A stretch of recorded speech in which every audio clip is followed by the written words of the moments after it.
Hey folks, and welcome to GIMPTips. The reason I started this channel is because when I started to get onto YouTube and look for tutorials on how to do things in GIMP, I found there was a big problem. A lot of them were either missing steps in what you needed to do to get what you want done, or it was an older version, or the audio was so terrible, or the video was so extravagantly long. In other words, it took 15 to 20 minutes to explain a 1 or 2 minute process. I'm not going to be doing that. I'm not going to burden you with how to do something with GIMP. Well, first off, you got to download GIMP. You got to go to this website. You got to download the installation app. You've got to install the app. You have to launch the app. You have to bring the image into the app. I'm not going to bore you with any of that. I'm going to assume that you already know how to do that. You want to know how to do something simple like, let's say, adding text to an image. And that's all I'm going to be talking about. There's going to be an image on the screen. We're going to add text to it, and then we're done. I'm not going to tell you how to save it. I'm not going to tell you how to export it. I'm not going to tell you how to do anything else. You're just going to find out how to add text to the image. The other thing I want to do is explain that I'm going to rate everything on a scale of 1 to 5, 1 being the simplest, 2 being what I think is the most difficult. Understand these are strictly subjective.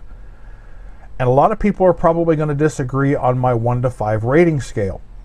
However, keep in mind that a person who is very proficient and fluent in GIMP is going to look at something rated as a 3 and think, well, that's pretty simple. Why did he rate it so difficult? Whereas somebody may be new to GIMP and they look at a video that's rated a 3 and think, wow, that is really tough.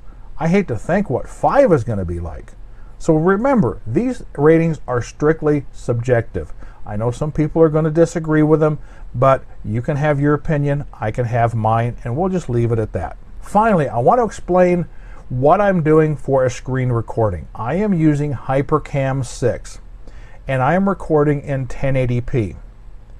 And the reason this comes into play, and I'm bringing it up, is let's say that I'm going to come up here and I'm going to be clicking on tools, or I'm going to be clicking on menu items, and if I left them the way they are like this, it may be hard to see. So what I'm going to do is I'm going to be zooming in post as I click on these things, just like this, so hopefully you can see them a little bit better.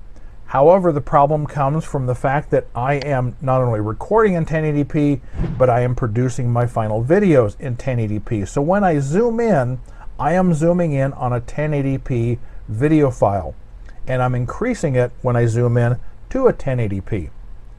So things may get a little bit pixelated in that process, but hopefully the point gets across to you and you can follow along a little bit better as I zoom in to do these individual selections.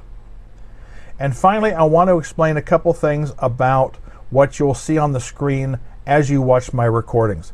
HyperCam I've got set up so when I do a left click, you will see a 8-pointed red star like this. When I do a right click, you will see a blue 8-pointed star like this. If I press and hold my left mouse button down to move something around, you will see the red star stay on as I hold the left mouse button down. If I do the same thing with the right button, it will be the blue star like this. Now I also may be throwing some text up here on the screen to kind of help explain what I'm doing, because it may not be obvious with the mouse clicks or on the screen recording or even in my verbal explanation on the audio track. You may see additional text being thrown up here in post before I post the video. So hopefully that explains to you what I'm doing here on this channel, why I'm doing it, and a little bit of tutorial about what to expect in my videos. Anyway, that's all I have for you today. Be sure to like, subscribe, share, and comment on my videos, and let's get going.